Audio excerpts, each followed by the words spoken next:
and Vascular Center. I want to welcome you to our second Consumer Interest Press Conference. It's a pleasure to be here. I think we have wonderful research and presentations that are of varied interest, but certainly have captured our attention, and I hope your attention too, and that's why you're here, to ask some questions about the research, its implications from these esteemed presenters. So why don't we go ahead and get started? And I think what we've asked the presenters is to give us about maybe 5 minutes of what the essence of the findings of the research is.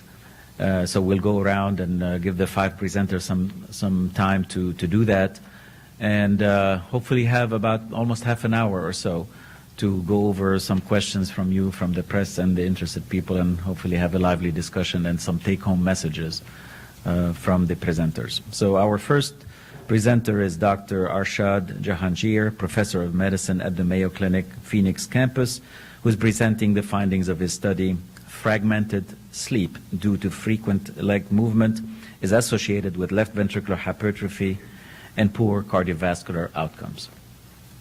Dr. Jahangir. Thank you, Dr. Dogby.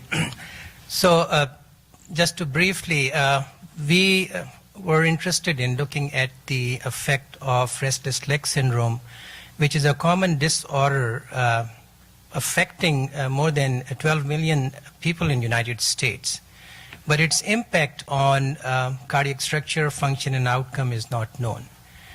We are learning more about sleep-related disturbances that is affecting cardiovascular outcome, and we know a lot about obstructive sleep apnea and its outcome on cardiac structure and function. So this area of restless leg syndrome is new and has high public health impact. So what we did for this study was looked at patients who were referred to our sleep lab with a clinical diagnosis of restless leg syndrome. And all patients who had a baseline echocardiogram performed were included. We excluded patients who have secondary causes for restless leg syndrome, such as end-stage renal disease, on dialysis, severe peripheral neuropathy, or advanced heart failure.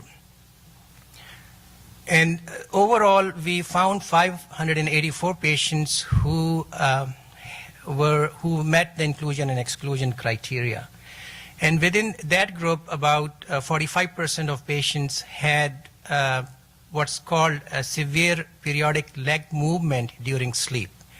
And this was defined by a cutoff value of 35 per hour detected by electromyographic recordings on the muscle during sleep study. And when we looked at the differences between the two groups, there were no differences in terms of presence of hypertension, known causes of hypertrophy, diabetes, hypercholesterolemia, prior myocardial infarction, or heart failure.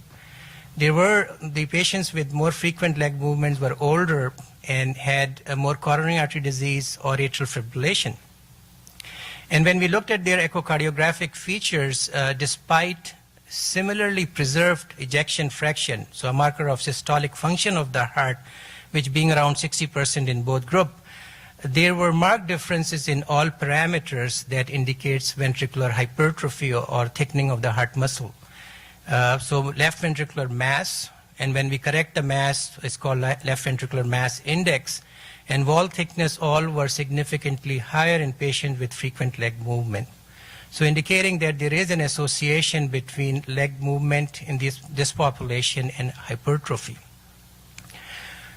We then look for the predictors of hypertrophy, and after correcting for differences, age, frequent movement, and sleep apnea both, as well as a number of arousals during sleep were all predictor of hypertrophy, whereas a presence of atrial fibrillation or myocardial infarction was not. So that defines a new association of hypertrophy and maybe a factor that promotes hypertrophy. Looking at the outcomes of these patients, we confirmed what previously has been reported in different populations with hypertensive disease, post-myocardial infarction patients, that severe ventricular hypertrophy is associated with adverse outcomes, more heart attacks, more heart failure, and death in patients where there was severe hypertrophy compared to non-severe hypertrophy. So the main finding, I think, and the public health implication is that hypertrophy is a known risk factor for adverse outcome. And this could be reversed, as we have seen with the use of antihypertensive in hypertension-induced hypertrophy. In patient population, we need to identify other risk factors that can be modified, that can reverse hypertrophy and probably reduce the burden of this disease or condition on outcomes. And we need to understand the limitation of the study, because this is a retrospective analysis and all the confounding factors cannot be determined. So what we are suggesting is that this is an area of investigation that needs to be further looked into, with potential for identifying a target for improving outcomes.